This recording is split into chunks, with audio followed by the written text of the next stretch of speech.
If you want to change the world, start off by making your bed. If you make your bed every morning, you will have accomplished the first task of the day. It will give you a small sense of pride, and it will encourage you to do another task, and another, and another. And by the end of the day, that one task completed will have turned into many tasks completed. Making your bed will also reinforce the fact that the little things in life matter. If you can't do the little things right, you'll never be able to do the big things right.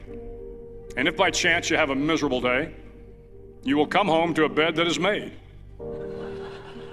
that you made. And a made bed gives you encouragement that tomorrow will be better. To pass SEAL training, there are a series of long swims that must be completed. One is the night swim. Before the swim, the instructors joyfully brief the students on all the species of sharks that inhabit the waters off San Clemente. They assure you, however, that no student has ever been eaten by a shark, at least not that they can remember. But you are also taught that if a shark begins to circle your position, stand your ground. Do not swim away. Do not act afraid. And if the shark, hungry for a midnight snack, darts towards you, then summons up all your strength and punch him in the snout, and he will turn and swim away. There are a lot of sharks in the world. If you hope to complete the swim, you will have to deal with them. So if you want to change the world, don't back down from the sharks. Over a few weeks of difficult training, my SEAL class, which started with 150 men, was down to just 42. There were now 6 boat crews of 7 men each. I was in the boat with the tall guys, but the best boat crew we had was made up of the little guys, the Munchkin crew, we called them. No one was over 5'5". The Munchkin boat crew had 1 American Indian, 1 African American, 1 Polish American, 1 Greek American, 1 Italian American, and 2 tough kids from the Midwest. They out-paddled, outran, and outswam all the other boat crews. The big men in the other boat crews would always make good-natured fun of the tiny little flippers the Munchkins put on their tiny little feet prior to every swim. But somehow these little guys from every corner of the nation and the world always had the last laugh, swimming faster than everyone and reaching the shore long before the rest of us. SEAL training was a great equalizer. Nothing mattered but your will to succeed, not your color, not your ethnic background, not your education, not your social status. If you want to change the world, measure a person by the size of their heart, not by the size of their flippers. The 9th week of training is referred to as Hell Week.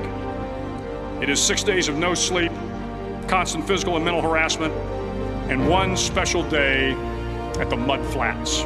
The Mud Flats are an area between San Diego and Tijuana where the water runs off and creates the Tijuana Sloughs, a swampy patch of terrain where the mud will engulf you. It is on Wednesday of Hell Week that you paddle down in the mud flats and spend the next 15 hours trying to survive the freezing cold, the howling wind, and the incessant pressure to quit from the instructors. As the sun began to set that Wednesday evening, my training class, having committed some egregious infraction of the rules, was ordered into the mud. The mud consumed each man till there was nothing visible but our heads. The instructors told us we could leave the mud if only 5 men would quit. Only 5 men, just 5 men, and we could get out of the oppressive cold. Looking around the mud flat, it was apparent that some students were about to give up. It was still over 8 hours till the sun came up. 8 more hours of bone-chilling cold. The chattering teeth and the shivering moans of the trainees were so loud, it was hard to hear anything. And then one voice began to echo through the night. One voice raised in song. The song was terribly out of tune, but sung with great enthusiasm. One voice became 2, and 2 became 3, and before long, everyone in the class was singing.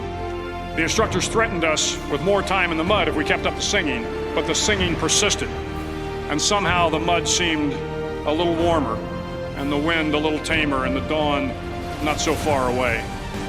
If I have learned anything in my time traveling the world, it is the power of hope, the power of one person, a Washington, a Lincoln, King, Mandela, and even a young girl from Pakistan, Malala. One person can change the world by giving people hope. So if you want to change the world, start each day with a task completed. Find someone to help you through life. Respect everyone. Know that life is not fair and that you will fail often. But if you take some risks, step up when the times are the toughest, face down the bullies, lift up the downtrodden, and never ever give up. If you do these things, the next generation and the generations that follow will live in a world far better than the one we have today. And what started here will indeed have changed the world for the better.